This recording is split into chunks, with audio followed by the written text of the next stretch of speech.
Jose, this morning, you unveiled the Kona EV, very exciting second generation vehicle. One thing a question I had, I saw it in the original reveal, not in North America. It was explained this would have electric, hybrid, and gasoline powered. And today we talked about the EV and the two gas powered ones. Is there a hybrid for the U.S. or is that only for other markets? No, so far we have decided that for the US we would have three versions.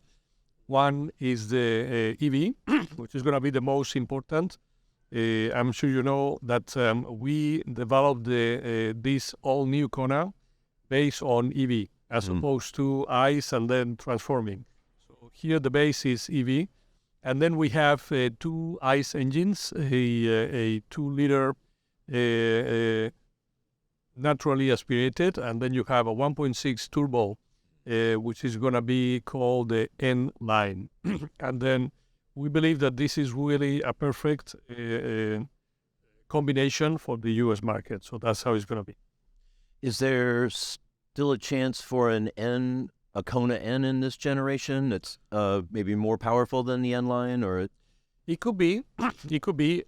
For the time being, already the so-called N line is more powerful. Oh, really? The 1.6 turbo is going to have a 190 horsepower. Mm-hmm. I think the naturally aspirated is about 170.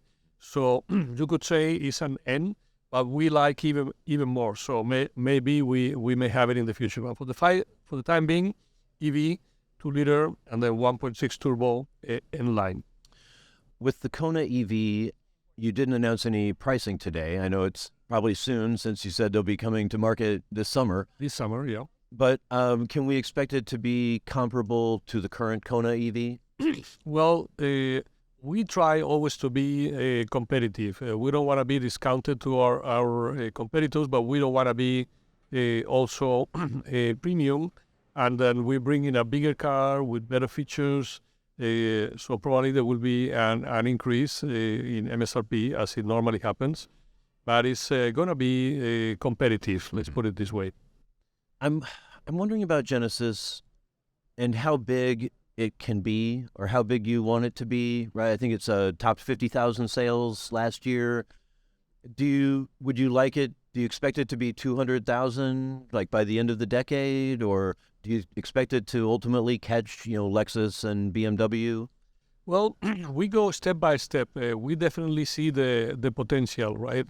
And then we have been developing the brand with a lot of focus on the electrification. Mm-hmm. So in just a couple of years, not even, we developed the G80 EV, also the GV60, which is the first SUV pure EV that we've developed with Genesis. And then we're very proud of the GV70 EV, which we started producing last month in our plant in Montgomery, Alabama. It's the first time Genesis is produced outside of Korea and the first EV produced in America as well. So it's really special. But also, we've seen that we have way more potential. And this is why one of the main brands which is going to benefit from the big investment we're making in Savannah, Georgia. Remember, it's a $10.5 billion assembly plant for up to 300,000, and then a battery plant, a joint venture, also in Savannah, 8,100 jobs. And then in Bartow, it is another joint venture for a battery plant, and getting to another 3,500 jobs, which is significant. So the brand that is going to benefit the most is going to be Genesis. We are only going to produce electric in this plant, and then Genesis is going to be only launching electric vehicles as of 2030, and by 2035 we will only have electric vehicles in the portfolio. So do we want to grow? Yes. We think that naturally, just moving along, we're going to get to the 100,000 relatively soon, probably before the end of the decade, and then we see how it goes.